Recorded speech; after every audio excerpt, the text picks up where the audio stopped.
പ്രിയമുള്ളവരെ, ബൈബിളിലൂടെ ഒരു തീർത്ഥാടനമെന്ന ബൈബിൾ പഠന പങ്ക്തിയുടെ പുതിയ നിയമത്തിൻ്റെ പുത്തൻ എപ്പിസോഡിലേക്ക് ഏവർക്കും സ്നേഹപൂർവ്വം സ്വാഗതം.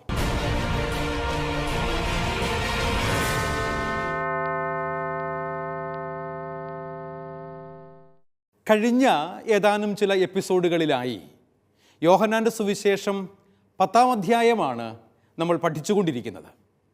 10-ാം അധ്യായത്തിൻ്റെ പ്രത്യേകത നിങ്ങൾക്കറിയാം. നല്ല ഇടയനായ ഈശോയെ 4-ാം സുവിശേഷകൻ മനോഹരമായി ഒരു വാഗ്മയ ചിത്രം പോലെ അവതരിപ്പിച്ചിരിക്കുന്ന വചനഭാഗമാണ് യോഹന്നാൻ്റെ സുവിശേഷം 10-ാം അധ്യായം. അവിടെ രണ്ട് കാര്യങ്ങളാണ് നമ്മൾ പഠിച്ചുകൊണ്ടിരുന്നത്. ഒന്നാമത്തേത്, ആരാണ് ഒരു നല്ല ഇടയൻ? നല്ല ഇടയൻ്റെ സവിശേഷതകൾ നമ്മൾ മനസ്സിലാക്കി.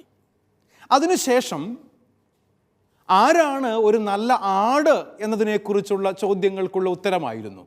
നല്ല ആടിൻ്റെ സവിശേഷതകളും നമ്മൾ മനസ്സിലാക്കി കഴിഞ്ഞു.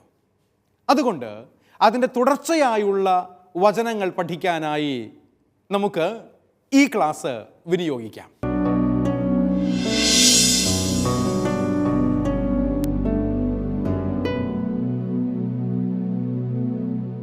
യോഹന്നാൻ്റെ സുവിശേഷം 10-ാം അധ്യായത്തിൻ്റെ 7 മുതൽ 10 വരെയുള്ള വചനഭാഗങ്ങളിൽ ഈശോയെ വാതിലായി അവതരിപ്പിക്കുന്ന ഒരു വചനമാണ്. അത് നമുക്കൊന്ന് വായിച്ചു കേൾക്കാം ആദ്യം. അതിനുശേഷം ഈ വചനങ്ങളുടെ വിചിന്തനത്തിലേക്ക് നമുക്ക് പ്രവേശിക്കാം. ബൈബിള് കരുതിയിട്ടുള്ള എല്ലാവരും കൈകളിലെടുക്കുക.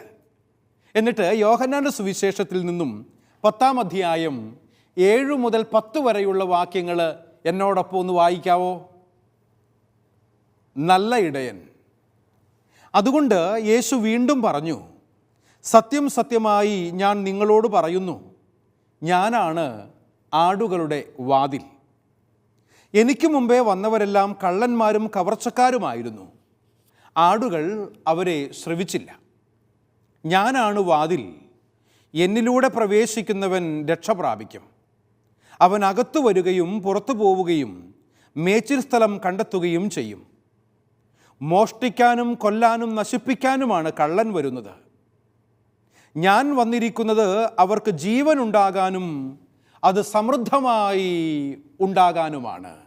നമ്മുടെ കർത്താവായ മിശിഹായിക്ക് സ്തുതി. പ്രിയപ്പെട്ടവരെ, യോഹന്നാൻ്റെ സുവിശേഷത്തിലെ ഏറ്റവും മനോഹരമായ വാക്യങ്ങളിൽ ഒന്നായി എനിക്ക് അനുഭവപ്പെട്ടിട്ടുള്ള വാക്യമാണ് 10-ാം അധ്യായത്തിൻ്റെ 7 മുതൽ 10 വരെ നമ്മളിപ്പോൾ വായിച്ചു കേട്ട ഈ വചനഭാഗം. 7 മുതൽ 10 വരെയുള്ള വാക്യങ്ങളിൽ വാതിൽ എന്ന സാദൃശ്യം ഉപയോഗിച്ച് ഈശോ പഠിപ്പിക്കുകയാണ്. ആടുകൾ ആലയുടെ അകത്തേക്ക് കടക്കുകയും അവിടെ നിന്നും പുറത്തേക്ക് പോവുകയും ചെയ്യുന്നത് വാതിലിലൂടെയാണ്. അത് മനുഷ്യരാണെങ്കിലും നമ്മളും അങ്ങനെയല്ലേ? വീടുണ്ടാക്കുമ്പോൾ അകത്തേക്ക് വരാനും പുറത്തേക്ക് പോകാനും ഉതകുന്ന മനോഹരങ്ങളായ വാതിൽപ്പടികൾ നമ്മൾ നിർമ്മിക്കാറുണ്ട്. എനിക്ക് ചിലപ്പോഴെങ്കിലുമൊക്കെ തോന്നിയിട്ടുണ്ട്, ചില വാതിൽപ്പടികളും വാതിലും ഒക്കെ കണ്ടപ്പോൾ ഈ വീട്ടിലെ ഏറ്റവും കോസ്റ്റ്ലി ആയിട്ടുള്ള, കൂടുതൽ കാശ് മുടക്കുന്നത് നല്ലൊരു വാതിലുണ്ടാക്കാൻ വേണ്ടിയിട്ടാണ്. മനോഹരമായ പ്രവേശന കവാടങ്ങൾ മുഖപ്രസാദം പോലെയാണ് എന്ന് പറയാറുണ്ട്. എന്ന് പറഞ്ഞാൽ ഒരു മനുഷ്യൻ മനോഹരമായി ചിരിച്ചുകൊണ്ട് നിൽക്കുമ്പോൾ നമുക്ക് വലിയ സന്തോഷമല്ലേ ആളെ കാണുന്നത്. അതുകൊണ്ടാണ് മനോഹരങ്ങളായ വാതിലുകൾ പണിതു വെക്കുന്നത്. ചിത്രപ്പണികളുള്ള, കൊത്തുപണികളുള്ള, ആൾക്കാർക്ക് കയറാനും ഇറങ്ങാനും വീതിയുള്ള, വലുപ്പമുള്ള മനോഹരമായ തടികളിൽ പണിയുന്ന വീടിൻ്റെ വാതിലുകൾ പൂമുഖപ്രസാദം പോലെയാണ്. അതുകൊണ്ട് തന്നെയാണ് ഈശോ പറയാണ്, യോഹന്നാൻ്റെ സുവിശേഷം 10-ാം അധ്യായത്തിലൂടെ ഈശോയെ വിളിക്കുന്നത് വാതിലെന്നാണ്. വാതിലാകുക എന്നുള്ളതും ഒരു നല്ല ഇടയൻ്റെ ഉത്തരവാദിത്വമാണ് എന്നെനിക്ക് തോന്നുന്നുണ്ട്. കാരണം എന്താണെന്നറിയാവോ? തൻ്റെ അജഗണങ്ങൾക്ക് സുരക്ഷിതത്വം നൽകുന്ന വാതിലാണ് ഈശോ. വാതിൽ തുറന്നാൽ ആലയുടെ അകത്തേക്ക് പ്രവേശിക്കാം. ആടുകളൊക്കെ അകത്ത് പ്രവേശിച്ചു കഴിഞ്ഞാൽ വാതിലുകൾ വേണമെങ്കിൽ അടയ്ക്കാം, അല്ലെങ്കിൽ ഇടയൻ വാതിൽക്കൽ കിടന്നുറങ്ങും. പിന്നെ മറ്റു ജന്തുക്കൾക്ക്, ഹിംസ്രമൃഗങ്ങൾക്ക് അകത്തുള്ള ആടുകളെ ആക്രമിക്കാൻ സാധിക്കുകയില്ല. വാതിലിന് വലിയ പ്രാധാന്യമുണ്ട് വീട്ടിൽ, ഇല്ലേ? സന്ധ്യയ്ക്ക് രാത്രിയാകുമ്പോൾ കിടക്കുന്നതിന് മുൻപ് വീട്ടിലായിരുന്ന സമയത്ത് അമ്മച്ചി വിളിച്ച് ചോദിക്കുമായിരുന്നു, മോനെ വാതിലടച്ചോടാ, ഇല്ലേ? എന്നോട് സ്ഥിരമായി ചോദിച്ചുകൊണ്ടിരുന്ന വേറൊരു ചോദ്യമുണ്ട്, മോനെ നീ കോഴിക്കൂടിൻ്റെ വാതിലടച്ചോ? എൻ്റെ ഉത്തരവാദിത്വമായിരുന്നു. ഞാൻ സെമിനാരിൽ ചേരുന്നോടം വരെ എനിക്ക് തിരിച്ചറിവായ പ്രായം മുതൽ കോഴിക്കൂടിൻ്റെ ഉത്തരവാദിത്വം എൻ്റെതായിരുന്നു വീട്ടിൽ. അതുകൊണ്ട് തന്നെയും സന്ധ്യയാകുമ്പോൾ കോഴികളൊക്കെ കൂട്ടിൽ കയറി കഴിഞ്ഞാൽ മറക്കാതെ എല്ലാ ദിവസവും കോഴിക്കൂടിൻ്റെ വാതിലടയ്ക്കേണ്ട ഉത്തരവാദിത്വം എൻ്റെയാണ്. അടച്ചാൽ മാത്രം പോരാ, നേരം വെളുത്ത് കഴിയുമ്പോൾ രാവിലെ കുർബാനയ്ക്ക് പള്ളിയിൽ പോയി വന്നു കഴിഞ്ഞാൽ ഉടനെ പോയി ആദ്യം ചെയ്യുന്ന പണി ബ്രേക്ക്ഫാസ്റ്റ് കഴിക്കുന്നതിന് മുമ്പ്, സ്കൂളിൽ പോകുന്നതിന് മുമ്പ് കോഴിക്കൂടിൻ്റെ വാതിൽ തുറന്നു വിടുക എന്നുള്ളതാണ്. അപ്പോഴാണ് കോഴിക്കുഞ്ഞുങ്ങളും കോഴികളും ഒക്കെ പുറത്തേക്കിറങ്ങി പറമ്പിലൂടെ ചിക്കിച്ചികഞ്ഞ് നടക്കുക. സഹോദരങ്ങളെ, വാതിലിന് വലിയ സുരക്ഷിതത്വത്തിൻ്റെ ഒരു കവചം നിർമ്മിക്കാൻ സാധിക്കും. അതുകൊണ്ട് തന്നെയാണ് ശക്തമായ വാതിലുകൾ ഉണ്ടാക്കുന്നത്. യേശു കർത്താവ് സുരക്ഷിതത്വം നൽകുന്ന ശക്തമായ വാതിൽ പോലെ നമ്മുടെ കൺമുമ്പിൽ നമ്മൾ പ്രതിഷ്ഠിക്കണം. ഇതാണ് നല്ല ഇടയൻ നമുക്ക് നൽകുന്ന വ്യക്തമായ ഒരു സന്ദേശം. അജഗണങ്ങൾക്ക് സുരക്ഷിതത്വം നൽകുന്ന വാതിലായ ഈശോ വാതിലടയ്ക്കാനും തുറക്കാനും കഴിയുന്നത് പോലെ അകത്ത് പ്രവേശിച്ച് വാതിലടയ്ക്കുമ്പോൾ ഈശോയിൽ സുരക്ഷിതത്വം കണ്ടെത്തുന്ന മനുഷ്യരാകണം ഞാനും നിങ്ങളും. കർത്താവിനോട് ചേർന്ന് നടക്കുമ്പോൾ അച്ഛാ എനിക്ക് വലിയ സുരക്ഷിതത്വം തോന്നാറുണ്ട്, പലരും പറഞ്ഞ് ഞാൻ കേട്ടിട്ടുണ്ട്. കുറേ നാളുകളായിട്ട് ഞാനും അങ്ങനെ ഒരു സുരക്ഷിതത്വം കാണാറുണ്ട്. എന്താണെന്നറിയാവോ? ഞാൻ എൻ്റെ ലോഹയുടെ പോക്കറ്റിലെ ഒരു ബെനഡിക്റ്റൈൻ കുരിശ് ഇങ്ങനെ കൊണ്ട് നടക്കാറുണ്ട്. അത് ലോഹയുടെ പോക്കറ്റിൽ മാത്രമല്ല, മിക്കവാറും എപ്പോഴും എൻ്റെ കയ്യിൽ ഈ ബെനഡിക്റ്റൈൻ കുരിശ് കാണും. ബെനഡിക്റ്റൈൻ കുരിശിനെക്കുറിച്ച് നിങ്ങൾക്ക് എല്ലാവർക്കും അറിയാമല്ലോ. ഒത്തിരിയേറെ അത്ഭുതകരമായ സിദ്ധികളുണ്ടെന്ന് കത്തോലിക്ക തിരുസഭ പ്രഖ്യാപിച്ചിരിക്കുന്ന പലതരത്തിലുള്ള കുരിശുകളിലൊന്നാണ് ബെനഡിക്റ്റൈൻ കുരിശ്. ഈ കുരിശ്, ഈ ക്രൂശിത രൂപം ഞാനിങ്ങനെ കൈകളിൽ കൊണ്ട് നടക്കുമ്പോൾ എനിക്ക് വലിയൊരു കോൺഫിഡൻസാണ്. ആരെങ്കിലുമൊക്കെ നടക്കുന്നത് കണ്ട് ഓടി വന്ന് അച്ഛാ എനിക്ക് വേണ്ടി ഒന്ന് പ്രാർത്ഥിക്കാവോ എന്ന് ചോദിക്കുമ്പോൾ പെട്ടെന്ന് ഞാൻ പോക്കറ്റിൽ കൈയിടും, ഈ കുരിശ് കൈകളിലെടുക്കും, അവരുടെ നെറ്റിയിൽ ഈ കുരിശ് ചേർത്ത് വെച്ച് അവരെ ആശീർവദിച്ച് പ്രാർത്ഥിക്കും. അതുവഴിയായി പ്രാർത്ഥിക്കുന്ന എനിക്കും പ്രാർത്ഥനയ്ക്ക് വേണ്ടി നമ്മുടെ മുൻപിൽ വന്നു നിൽക്കുന്ന ആൾക്കാർക്കും വലിയ സംതൃപ്തിയാണ്. അച്ഛൻ എനിക്ക് വേണ്ടി പ്രാർത്ഥിച്ചു എന്ന് മാത്രമല്ല, അച്ഛൻ ക്രൂശിതനായ കർത്താവിൻ്റെ രൂപം എൻ്റെ നെറ്റിയിൽ ചേർത്ത് വെച്ച് എന്നെ ആശീർവദിച്ചു പ്രാർത്ഥിച്ചു. കർത്താവിൻ്റെ അഭിഷേകം തിരുപ്പട്ടത്തിലൂടെ സ്വീകരിച്ച ഞാൻ കൈകൾ വെച്ച് ആരെയെങ്കിലും ആശീർവദിച്ച് പ്രാർത്ഥിച്ചാലും അത് ആശീർവാദമാണ്, അഭിഷേകം കിട്ടും. എന്നാൽ ഇത് എൻ്റെ ഒരു വ്യക്തിപരമായ ഭക്തിയുടെ ഭാഗമായിട്ടാണ് ഞാനിത് കൊണ്ട് നടക്കുന്നത്. ഈ കുരിശു രൂപത്തിൽ ഇങ്ങനെ ഇടയ്ക്ക് കൈകളിലെടുത്ത് ഞാനിങ്ങനെ നോക്കാറുണ്ട്. വചന ശുശ്രൂഷയ്ക്ക് വേണ്ടി സ്റ്റേജിൽ കയറി നിൽക്കുമ്പോൾ, ദേവാലയത്തിൽ നിൽക്കുമ്പോൾ പലപ്പോഴും ഞാൻ ആശ്രയം പ്രാപിക്കുന്ന ഈ കുരിശിങ്ങനെ കയ്യിലെടുത്ത് ഇങ്ങനെ പിടിച്ചുകൊണ്ട് പ്രസംഗിക്കുമ്പോൾ, ദൈവത്തിൻ്റെ വചനം പറയുമ്പോൾ, പരിശുദ്ധ കുർബാനയുടെ ആരാധനകൾ നടത്തുമ്പോൾ അതുവഴിയായി വലിയ അത്ഭുതങ്ങൾ നടക്കുന്നത് സഹോദരങ്ങളെ കാണാൻ എനിക്ക് ഭാഗ്യം ലഭിച്ചിട്ടുണ്ട്. അതിൽ നിന്നാണ് ഇപ്രകാരം ഒരു ചിന്ത മനസ്സിൽ ഇങ്ങനെ കൊണ്ടു നടക്കാൻ തുടങ്ങിയത്. നമ്മുടെ ജീവിതങ്ങളിലും ആടുകൾക്ക് വാതിലാകുന്ന നല്ല ഇടയനെ പോലെ കർത്താവിൻ്റെ കരം പിടിച്ച് കൂടെ നടക്കാൻ പറ്റുക. യേശു കർത്താവ് നൽകുന്ന വലിയൊരു സുരക്ഷിതത്വം ഞാനും നിങ്ങളൊക്കെ അനുഭവിക്കുമ്പോഴാണ് ഇപ്രകാരം ആകാൻ നമ്മളെ കൊണ്ട് പറ്റുള്ളൂ. ഈശോയിൽ സുരക്ഷിതത്വം കണ്ടെത്തുന്നവരാകണം നാം. മേച്ചിൽപ്പുറം കണ്ടെത്തി വിശപ്പടക്കാനാണ് വാതിൽ തുറന്ന് പുറത്തേക്ക് പോകുന്നത് എന്ന് നമുക്കറിയാമല്ലോ. വാതിലാകുന്ന ഈശോ ജീവൻ നൽകുന്നവനാണ്. അതാണ് വാതിലായി യോഹന്നാൻ അവതരിപ്പിക്കുന്ന ഈശോയുടെ മറ്റൊരു പ്രത്യേകത. അവൻ ജീവൻ നൽകുന്നവനാണ്. അതുകൊണ്ടാണ് അവിടുന്ന് അരുളി ചെയ്യുന്നത്, 10-ാം അധ്യായത്തിൻ്റെ 10-ാം തിരുവചനം നമ്മൾ വായിച്ചവസാനിപ്പിച്ചു. ഞാൻ വന്നിരിക്കുന്നത് അവർക്ക് ജീവൻ ഉണ്ടാകാനും അത് സമൃദ്ധമായി ഉണ്ടാകാനുമാണ്. എത്ര ശക്തമാ, എത്ര മനോഹരമാ, എത്രമാത്രം ആവേശം നൽകുന്ന വാക്കുകളായത് എന്ന് നിങ്ങൾ ചിന്തിച്ചിട്ടുണ്ടോ? ഞാൻ വന്നിരിക്കുന്നത് ജീവൻ ഉണ്ടാകാനും അത് സമൃദ്ധമായി ഉണ്ടാകാനുമാണെന്ന് പറഞ്ഞ് യേശുനാഥൻ കൈകൾ വിരിച്ച് പിടിച്ച് നമ്മുടെ മുഖത്തേക്ക് പുഞ്ചിരിയോടെ നോക്കി നിൽക്കുന്ന പടങ്ങൾ കണ്ടിട്ടില്ലേ? ഫോട്ടോ കണ്ടിട്ടില്ലേ? തിരുസ്വരൂപങ്ങൾ കണ്ടിട്ടില്ലേ? അത് നമുക്ക് നൽകുന്ന ആശ്വാസം ചെറുതാണോ? ഞാൻ വന്നിരിക്കുന്നത് ജീവൻ നൽകാനും അത് സമൃദ്ധമായി നൽകാനുമാണ്. പിശാച് പാപത്തിലൂടെ കവർന്നെടുക്കുന്ന നമ്മുടെ ആത്മീയ ജീവൻ സമൃദ്ധമായി നമുക്ക് തിരിച്ചു നൽകാൻ കഴിവുള്ള കർത്താവിനോട് ചേർന്ന് നടക്കാനുള്ള ഉത്തരവാദിത്വം. പ്രിയപ്പെട്ടവരെ, വാതിൽ വിധികർത്താവായ ഈശോയുടെ വ്യക്തിത്വത്തെ സൂചിപ്പിക്കുന്നുണ്ട്. കർത്താവ് വിധികർത്താവാണ് എന്നറിയാമല്ലോ. അന്ത്യനാളിൽ ദൈവപിതാവിനോടൊപ്പം പുത്രനായ യേശു കർത്താവ് വിധിക്കാൻ വേണ്ടി വാനമേഘങ്ങളിൽ ആഗതനാകുമ്പോൾ വലതുവശത്തും ഇടതുവശത്തുമുള്ളവരോട് വിധി പ്രസ്താവിക്കുന്ന കാര്യങ്ങളെക്കുറിച്ചൊക്കെ കൊച്ചുനാൾ മുതൽ കാറ്റക്കിസം ക്ലാസ്സുകളിലും ദൈവവചനത്തിൻ്റെ താളുകളിലൊക്കെ മറിച്ചു നോക്കുമ്പോൾ നമ്മൾ പല ആവർത്തി വായിച്ച് കേട്ട് മനസ്സിലാക്കിയിട്ടുള്ള കാര്യങ്ങളല്ലേ. ഈശോ ജീവൻ്റെ ഉറവിടമായതുകൊണ്ട് വാതിൽ തുറക്കുന്നത് ജീവനിലേക്കുള്ള പ്രവേശനത്തെ സൂചിപ്പിക്കുന്നു എന്നാണ് പറയുക. ജീവനുള്ള ദൈവമാണ് നമ്മോട് കൂടെയുള്ള കർത്താവ്. അവൻ മരിച്ച് അടക്കപ്പെട്ടവൻ മാത്രമല്ല, മറിച്ച് മൂന്നാം ദിവസം ഉയർത്തെഴുന്നേറ്റവനാണ്. ജീവിക്കുന്നവനായ കർത്താവ് നമ്മോട് കൂടെയുള്ളവനാണ്. അതുകൊണ്ട് തന്നെയും വാതിലടയ്ക്കുന്നത് ജീവനിലേക്ക് പ്രവേശിക്കാൻ കഴിയാത്ത അവസ്ഥയെയും സൂചിപ്പിക്കുന്നുണ്ട്. പള്ളികൾക്ക് ആനവാതിലുണ്ട് അല്ലേ? ഞാൻ ചിലപ്പോഴെങ്കിലുമൊക്കെ ചിന്തിച്ചിട്ടുണ്ട് ചെറുതായിരുന്നപ്പം, എന്തുവാ ഈ ആനവാതിൽ എന്ന് പറയുന്നത്? ആനയ്ക്ക് കയറാൻ പറ്റുന്ന വലിയ വാതിലുണ്ടാക്കി വെച്ചിട്ട് അതിന് ആനവാതിൽ എന്ന് പേരിട്ട് വിളിക്കുന്നതായിരിക്കും. കുഞ്ഞുനാൾ മുതൽ എൻ്റെ മനസ്സിൽ കയറിയിട്ടിരുന്നൊരു ചിന്തയാണത്. പള്ളികളുടെ ആനവാതിൽ കണ്ടു കഴിഞ്ഞാൽ നമുക്കറിയാം, വലിയ ആനകളെ കയറ്റിവിടാൻ പാകത്തിനുള്ള വലുപ്പമുള്ള വാതിലുകൾ പണിത് വെക്കാറുണ്ട്. ആ വാതിൽ തുറന്നു വെച്ചാൽ ആൾക്കാർ പള്ളിയുടെ അകത്തേക്ക് പ്രവേശിക്കുകയും, എല്ലാവരും പോയി കഴിയുമ്പോൾ വാതിലുകൾ അടച്ചു കഴിഞ്ഞാൽ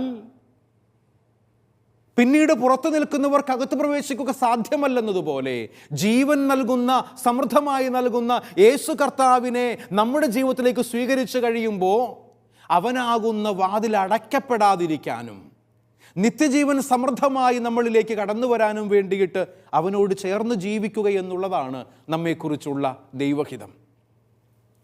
നിത്യജീവനെ സംബന്ധിച്ചിടത്തോളം ഈശോ നിർണായകമായി തീരുന്നത് കൊണ്ട് അവിടുന്ന് വിധികർത്താവാണ് എന്ന് നമുക്കറിയാമല്ലോ.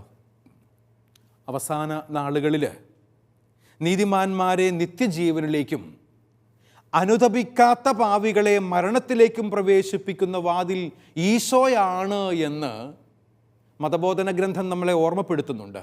കാരണം അവസാന വിധി പിതാവ് പുത്രനെയാണ് ഏൽപ്പിച്ചിരിക്കുന്നത് എന്ന കാരണത്താൽ പിതാവായ ദൈവം പുത്രനായ യേശു കർത്താവിനെ ഭരമേൽപ്പിച്ചിരിക്കുന്ന ഈ അന്ത്യവിധി നമ്മുടെ കൂടെ നടന്ന് പാപമൊഴികെ മറ്റെല്ലാ കാര്യങ്ങളിലും മനുഷ്യനായി ജീവിച്ച, ഒരേ സമയം ദൈവത്വവും മനുഷ്യത്വവുമുള്ള, ദൈവസ്വഭാവവും മനുഷ്യ സ്വഭാവവുമുള്ള യേശു കർത്താവിനോട് ചേർന്ന് നടക്കുക എന്നുള്ളതാണ് നമ്മെ ഓരോരുത്തരെയും കുറിച്ചുള്ള ദൈവഹിതമെന്ന് തിരിച്ചറിയുമ്പോഴാണ് ഇതിൻ്റെ ഒരു മനോഹാരിത നമുക്ക് മനസ്സിലാകുക.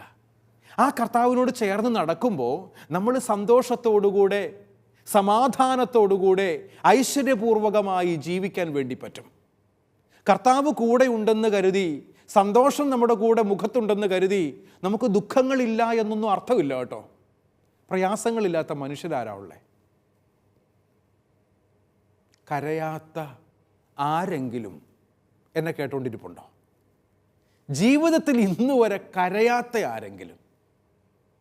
ഞാനൊക്കെ എത്ര തവണ കരഞ്ഞിട്ടുണ്ടെന്നറിയാവോ? പലവിധ കാരണങ്ങൾ കൊണ്ട് പല തവണകളായി കരഞ്ഞിട്ടുണ്ട് നമ്മളൊക്കെ. എന്നാൽ ആവർത്തിച്ചാവർത്തിച്ച് കരഞ്ഞ് സങ്കടപ്പെട്ട് നടക്കേണ്ടവരല്ല നമ്മളാരും. മറിച്ച് നമ്മളൊക്കെ പുനരുദ്ധാനത്തിൽ സന്തോഷിക്കുന്നവരാകണം. വി ആർ ഈസ്റ്റർ പീപ്പിൾ എന്ന് ഫ്രാൻസിസ് മാർപ്പാപ്പ ആവർത്തിച്ച് പറയുന്നതിൻ്റെ കാരണം അതാണ്. ഇപ്പം മരിച്ച വീട്ടിൽ പോയിട്ട് അടക്ക് കഴിഞ്ഞ് വരുന്നവരെ പോലെ നടക്കേണ്ടവരല്ല എന്ന് ഫ്രാൻസിസ് മാർപ്പാപ്പ പറയാറുണ്ട്. സന്തോഷമുള്ളവരായിട്ട് നടക്കുക, പ്രസന്നവദനമുള്ളവരായി നടക്കുക, മറ്റുള്ളവർക്ക് സന്തോഷം നൽകുന്ന കാര്യമാണത് എന്ന് നമുക്കറിയാമല്ലോ. നമ്മളെക്കുറിച്ച് ദൈവം ആഗ്രഹിക്കുന്നത് ഇതൊക്കെ തന്നെയാണ്. അതുകൊണ്ട് ഒരു ദുഃഖം വന്നു കഴിഞ്ഞാൽ അതിനെക്കുറിച്ച് ഓർത്തൊന്ന് കരഞ്ഞു പിന്നീട് വീണ്ടും വീണ്ടും ആവർത്തിച്ച് അതിൽ സങ്കടപ്പെട്ടുകൊണ്ട് നടക്കരുത്. ഞാൻ വായിച്ച ഒരു സംഭവമാണ്. ചാർലി ചാപ്ലിൻ, എല്ലാവർക്കും അറിയാലോ അല്ലേ? ചാർലി ചാപ്ലിൻ മനോഹരങ്ങളായ തമാശകൾ കൊണ്ട് വർണ്ണവിസ്മയം തീർത്ത ഒരു മനുഷ്യനാണ്. ചില ഇംഗ്ലീഷ് മൂവികളൊക്കെ ചാർലി ചാപ്ലിൻ്റെ ഒന്നിനു പുറകെ ഒന്നായി മാലപ്പടക്കം പൊട്ടുന്നത് പോലെ തിയേറ്ററുകളിൽ ചിരി വിതറുന്ന ചാർലി ചാപ്ലിൻ്റെ സിനിമകൾ കണ്ടിട്ടുള്ളവർ കാണും. ഒരു വേദിയിൽ ചാർലി ചാപ്ലിൻ പ്രസംഗത്തിന് വേണ്ടി നിൽക്കുകയാണ്. ഒരു 10-15 മിനിറ്റ് നേരം ദൈർഘ്യമുള്ള ചാപ്ലിൻ്റെ പ്രസംഗം കേൾക്കാൻ അവിടെ തടിച്ചുകൂടിയിട്ടുണ്ട് ജനം. കാരണം ചാർലി ചാപ്ലിൻ വന്നു കഴിഞ്ഞാൽ നല്ല ഗംഭീരമായ തമാശകളുള്ള പ്രസംഗങ്ങൾ പറയും. അതുകൊണ്ട് തന്നെ ചാപ്ലിനെ കേൾക്കാൻ വേണ്ടിയിട്ട് ധാരാളം പേര് അവിടെ സദസ്സിൽ കൂടിയിട്ടുണ്ട്. ചാർലി ചാപ്ലിൻ പ്രസംഗ സമയം ആയിക്കഴിഞ്ഞപ്പോൾ എഴുന്നേറ്റ് പീഠത്തിൻ്റെ അടുക്കൽ ചെന്ന് നിന്നു. പ്രസംഗം ആരംഭിച്ചത് ഒരു തമാശ പറഞ്ഞുകൊണ്ടാണ്. ചാർലി ചാപ്ലിൻ്റെ തമാശകൾ വിഖ്യാതങ്ങളാണല്ലോ. സദസ്സിലുണ്ടായിരുന്ന എല്ലാവരും, വേദിയിലുണ്ടായിരുന്നവരും പൊട്ടിച്ചിരിച്ചു ചാപ്ലിൻ്റെ തമാശ കേട്ടിട്ട്. അദ്ദേഹം പ്രസംഗം തുടർന്നു. ഒരു 2-3 മിനിറ്റ് സമയം കഴിഞ്ഞപ്പോൾ അതേ വേദിയിൽ അതേ പ്രസംഗത്തിൽ ആദ്യം പറഞ്ഞ തമാശ വീണ്ടും ഒരിക്കൽ കൂടി ചാപ്ലിൻ പറഞ്ഞു. ആദ്യം ചിരിക്കാത്തവർ മനസ്സിലാകാത്തതുകൊണ്ട് ചിരിക്കാതെ പോയവരാ. രണ്ടാമത് കേട്ട് കഴിഞ്ഞപ്പോൾ അവർക്കും കൂടെ മനസ്സിലായി, അവർ ചിരിച്ചു. പ്രസംഗം മുമ്പോട്ട് പോകുന്നു. ഒരു 5-8 മിനിറ്റ് കഴിഞ്ഞപ്പോൾ അതേ വേദിയിൽ അതേ പ്രസംഗത്തിൽ ചാപ്ലിൻ മൂന്നാമതും അതേ തമാശ ആവർത്തിച്ച് പറഞ്ഞു. ആരും ചിരിച്ചില്ല.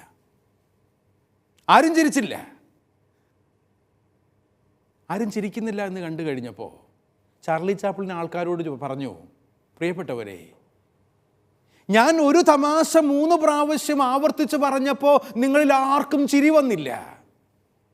എങ്കിൽ ഒരു സങ്കടം വരുമ്പോൾ ഒരു പ്രാവശ്യം കരയാം, വീണ്ടും വീണ്ടും ആവർത്തിച്ച് കരയുന്നത് എന്തുകൊണ്ടാണ്?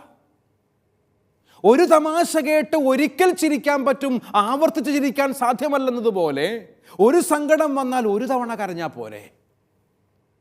ചിന്തിച്ചിട്ടുണ്ടോ നിങ്ങൾ? ശരിയല്ലേ ഈ കാര്യം? ഒരു തമാശ കേട്ടാൽ ഒരു തവണ ചിരിക്കണം.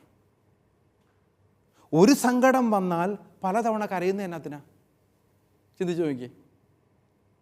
നമ്മുടെ മനുഷ്യ ജീവിതത്തിൽ പ്രായോഗികമായ ഇപ്രകാരമുള്ള ചിന്തകളാണ് നമ്മളെ മുൻപോട്ട് നയിക്കേണ്ടത്. ഞാൻ ചിരിക്കുന്ന മുഖവുമായി നിങ്ങളുടെ മുൻപിൽ നിൽക്കുന്നു എന്ന് കരുതി എനിക്ക് സങ്കടങ്ങളില്ല, പ്രയാസങ്ങളില്ല, ടെൻഷനില്ല എന്നൊക്കെയാണോ നിങ്ങൾ കരുതിയേക്കണേ? അല്ലല്ലോ. നമ്മുടെയൊക്കെ അനുഭവം ഇതല്ലേ. മറ്റുള്ളവരുടെ മുൻപിൽ പ്രസൻറ്റബിൾ ആകുക എന്നുള്ളത് വളരെ പ്രധാനപ്പെട്ട കാര്യമാണ്. എന്നാൽ ഉള്ളിൽ നീറുന്ന നെരിപ്പോടുകൾ ഉണ്ടാകാം, വേദനകളുണ്ട്, പ്രയാസങ്ങളുണ്ട്. നമ്മുടെ വേദനകളുടെ ഭാണ്ഡങ്ങൾ എല്ലാവരുടെയും മുമ്പിൽ തുറന്നു വെക്കേണ്ട കാര്യമൊന്നുമില്ല. ദൈവത്തിൻ്റെ മുമ്പിലാണ് അവ തുറന്നു വയ്ക്കപ്പെടേണ്ടത് എന്ന് തിരിച്ചറിയുമ്പോഴാണ് ഇതിനൊക്കെ അർത്ഥമുള്ളത് എന്ന് മനസ്സിലാക്കാൻ വേണ്ടി പറ്റും. പ്രിയപ്പെട്ടവരെ, 10-ാം അധ്യായത്തിൻ്റെ 17-18 വാക്യങ്ങളിൽ മനോഹരമായ മറ്റൊരു കാര്യം പറയുന്നുണ്ട്. സ്വാതന്ത്ര്യത്തെക്കുറിച്ചും അനുസരണത്തെക്കുറിച്ചുമാണ് ആ 2 പ്രമേയങ്ങൾ. ആ വാക്യം നമുക്കൊന്ന് വായിച്ചു കേൾക്കാം. യോഹന്നാൻ്റെ സുവിശേഷം 10-ാം അധ്യായം 17-18 വാക്യങ്ങൾ. വീണ്ടും എടുക്കുന്നതിനു വേണ്ടി ഞാൻ ജീവൻ അർപ്പിക്കുന്നതിനാൽ പിതാവ് എന്നെ സ്നേഹിക്കുന്നു. ആരും എന്നിൽ നിന്ന് അത് പിടിച്ചെടുക്കുകയല്ല, ഞാൻ അത് സ്വമേധയാ അർപ്പിക്കുകയാണ്. അത് അർപ്പിക്കാനും വീണ്ടും എടുക്കാനും എനിക്ക് അധികാരമുണ്ട്. ഈ കൽപ്പന എൻ്റെ പിതാവിൽ നിന്നാണ് എനിക്ക് ലഭിച്ചത്. സഹോദരങ്ങളെ, സ്വാതന്ത്ര്യം ഉള്ളതുപോലെ തന്നെ അനുസരിക്കാനുള്ള കടമയും കടപ്പാടുമുണ്ട് എന്ന് മനസ്സിലാക്കണം നമ്മൾ. റൈറ്റ്സ് ആൻഡ് ഡ്യൂട്ടീസ് എന്ന് പറയും. ചിലരൊക്കെ അവകാശങ്ങൾക്ക് വേണ്ടി മാത്രം മുറവിളി കൂട്ടുന്നവരാണ്. സ്വന്തം കടമകൾ മറന്നുപോകും. നീ നിന്റെ കടമകൾ പൂർത്തിയാക്കിയതിനു ശേഷം വേണം നിന്റെ അവകാശങ്ങൾക്ക് വേണ്ടി പോരാടാൻ. ആധുനിക മനുഷ്യൻ്റെ ഒരു പ്രത്യേകതയായി മാറിയിട്ടുണ്ട് വെറുതെ സ്വരമുയർത്തുന്ന മനുഷ്യൻ. അവകാശങ്ങൾക്ക് വേണ്ടി തീർച്ചയായും സ്വരമുയർത്തണം കേട്ടോ. മുദ്രാവാക്യങ്ങൾ വിളിക്കേണ്ടി വരും ചിലപ്പോൾ, പ്രൊട്ടസ്റ്റുകൾ നടത്തേണ്ടി വരും ചിലപ്പോൾ. എന്നാൽ നീ നിന്റെ കടമകളെ മറന്നുകൊണ്ടാണോ ഈ അവകാശങ്ങൾക്ക് വേണ്ടി ഇറങ്ങുന്നത് എന്നതും വളരെ പ്രധാനപ്പെട്ടൊരു കാര്യമല്ലേ? സ്വാതന്ത്ര്യത്തെ പോലെ തന്നെ അനുസരണവും പ്രാധാന്യം അർഹിക്കുന്നുണ്ട്. നീ എത്രമാത്രം അനുസരിക്കുന്നവനാണ് അത്രമാത്രമേ നിനക്ക് സ്വാതന്ത്ര്യമുള്ളൂ എന്ന് മനസ്സിലാക്കുക. നമ്മളൊക്കെ പൊതുസമൂഹത്തിൽ ജീവിക്കുന്നവരാ. അതുകൊണ്ട് തന്നെയും എൻ്റെ സ്വാതന്ത്ര്യം എന്ന് പറയുന്നത് എൻ്റെ അനുസരണവുമായി കൂടിച്ചേർന്ന് കിടക്കുന്നതാണ്. അനുസരിക്കാത്തവന് സ്വാതന്ത്ര്യം അനുഭവിക്കാൻ അവകാശമില്ല എന്ന് വേണമെങ്കിൽ പറയാൻ വേണ്ടി പറ്റും. അവിടെ വചനം വളരെ വ്യക്തമായി നമ്മളെ ഓർമ്മപ്പെടുത്തുന്നുണ്ടല്ലോ. തിരിച്ചെടുക്കുന്നതിനു വേണ്ടി തൻ്റെ ജീവൻ സമർപ്പിക്കുന്നു എന്ന് യേശു കർത്താവ് യോഹന്നാന്റെ സുവിശേഷം 10-ാം അധ്യായത്തിൻ്റെ 17-18 വാക്യങ്ങളിലൂടെ നമ്മളിപ്പോൾ വായിച്ചു കേട്ട ഈ വചനത്തിൽ നമ്മളെ ഓർമ്മപ്പെടുത്തിയില്ലേ? തിരിച്ചെടുക്കുന്നതിനു വേണ്ടി തൻ്റെ ജീവൻ സമർപ്പിക്കുന്നു എന്നാണ് ഈശോ പറയുന്നത്. ഇതിൻ്റെ അർത്ഥം എന്താ? കർത്താവ് തൻ്റെ ഉത്ഥാനത്തെ സൂചിപ്പിക്കാൻ വേണ്ടിയിട്ടാണ് ഈ വചനഭാഗം പറഞ്ഞത് എന്ന് ബൈബിൾ പണ്ഡിതന്മാർ കുറിച്ചു വച്ചിട്ടുണ്ട്. എന്ന് പറഞ്ഞാൽ തിരിച്ചെടുക്കാൻ വേണ്ടിയിട്ട് ജീവിതം സമർപ്പിക്കുക എന്ന് പറയുമ്പോൾ ഉത്ഥാനത്തെ സൂചിപ്പിക്കുന്നു എന്നുള്ളതാണ് ഈ വചനത്തിൻ്റെ ഒരു വ്യാഖ്യാനം. ഉത്ഥാനത്തെ മുന്നിൽ കണ്ടുകൊണ്ടാണ് ഈശോ മരണം വരിക്കുന്നത്. തൻ്റെ കാൽവരി കുരിശുമരണത്തെക്കുറിച്ച് അറിയാവുന്ന ഈശോ 3 ദിവസങ്ങൾക്ക് ശേഷം ഉത്ഥാനം ചെയ്ത് ദൈവപിതാവിൻ്റെ അടുക്കലേക്ക് പോകുമെന്നുള്ള ചിന്തയോടുകൂടെ തന്നെയാകണം മരണത്തിലേക്ക് പ്രവേശിച്ചത്. പ്രിയപ്പെട്ടവരെ, ഉത്ഥാനമുണ്ട് എന്ന ബോധ്യത്തോടുകൂടെ മരണം വരിക്കാൻ വേണ്ടി സാധിക്കുക. ഉത്ഥാനമില്ലാത്ത മരണം അർത്ഥരഹിതമാണ്. ചിലരെക്കുറിച്ചൊക്കെ പറയാറില്ലേ, മരിച്ചു കഴിയുന്നതോടുകൂടെ അവരെക്കുറിച്ചുള്ള ഓർമ്മ പോലും ഇല്ലാതായിത്തീരുന്നു ഇല്ലേ? എത്രയോ മനുഷ്യരങ്ങനെയുണ്ട്. അവർ മരിച്ചു കഴിഞ്ഞ് അധികം വൈകാതെ തന്നെ അവരെക്കുറിച്ചുള്ള ഓർമ്മകൾ ഇല്ലാതെയാവുകയാണ്. എന്നാൽ ചില മനുഷ്യരൊക്കെ ജീവിച്ചിരിക്കുമ്പം തന്നെ മറ്റുള്ളവരാരും അവരെക്കുറിച്ച് ഓർക്കാത്തവരും ഉണ്ട് കേട്ടോ. ചില മനുഷ്യരങ്ങനെയല്ല. മരിച്ച നാളുകൾ കഴിഞ്ഞാലും അവരെയൊക്കെ ലോകം ഇങ്ങനെ ഓർത്തിരിക്കും, നെഞ്ചേറ്റി കൊണ്ടു നടക്കും. അമർ രഹാഹേ എന്നൊക്കെ പറഞ്ഞ് മുദ്രാവാക്യം വിളിക്കാറില്ലേ? മരിച്ചിട്ടില്ല, ജീവിക്കുന്നു ഞങ്ങളിലൂടെ എന്ന് മുഷ്ടി ചുരുട്ടി വിളിക്കുന്ന ചില വിപ്ലവ പ്രസ്ഥാനങ്ങളുടെ നായകന്മാരെ കുറിച്ചൊക്കെ നമ്മൾ ഈ അടുത്ത കാലങ്ങളിലൊക്കെ ധാരാളം കേട്ടിട്ടില്ലേ? ആവേശത്തിന് വേണ്ടി വിളിക്കുന്നവ മാത്രമാകാതെ മറ്റുള്ളവരുടെ മനസ്സുകളിൽ മായാത്ത മുദ്ര പതിപ്പിക്കുന്ന കാരുണ്യത്തിൻ്റെ, അനുകമ്പയുടെ, സ്നേഹത്തിൻ്റെ വിത്തുകൾ പാകിയിട്ടുള്ളവര് മരിച്ചാലും മണ്ണടിയാത്തവരാണ്, മനസ്സുകളിൽ ഇങ്ങനെ വിരിഞ്ഞു നിൽക്കുന്നവരാണ് എന്ന് ചിലരെക്കുറിച്ചെങ്കിലുമൊക്കെ നമ്മൾ ഓർക്കാറുണ്ട്, പറയാറുണ്ട്. അതുകൊണ്ട് തന്നെയല്ലേ വിശുദ്ധാത്മാക്കളെക്കുറിച്ചൊക്കെ നമ്മളിങ്ങനെ ആവർത്തിച്ച് ഓർക്കുകയും പറയുകയൊക്കെ ചെയ്യുന്നേ?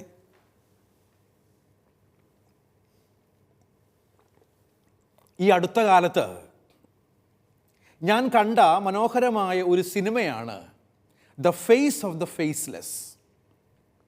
ഉത്തരേന്ത്യയിൽ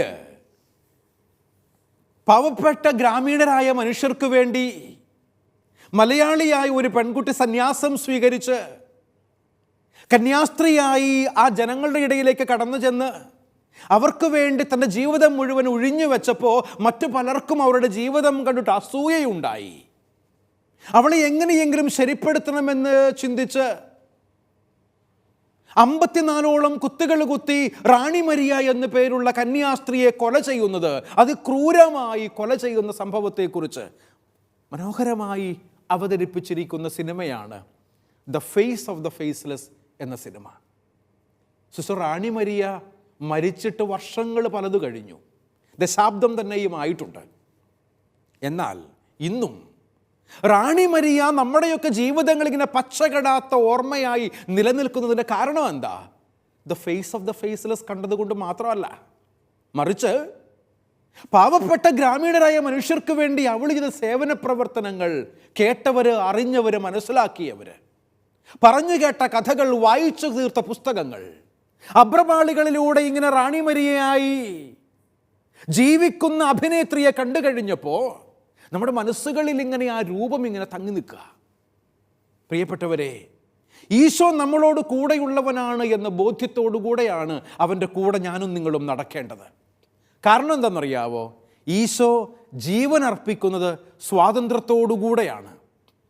പിടിച്ചെടുക്കുമെന്ന ചിന്തയോടെ അല്ല, മറിച്ച് അവൻ കൊടുക്കുന്നത് തിരിച്ചെടുക്കാൻ വേണ്ടിയിട്ടുള്ളതാണെന്ന് പറയുമ്പോൾ ഈ അനുസരണം ഒരു സ്വാതന്ത്ര്യത്തിലേക്ക് നയിക്കുന്നുണ്ട് എന്ന് മനസ്സിലാക്കാൻ നമുക്ക്.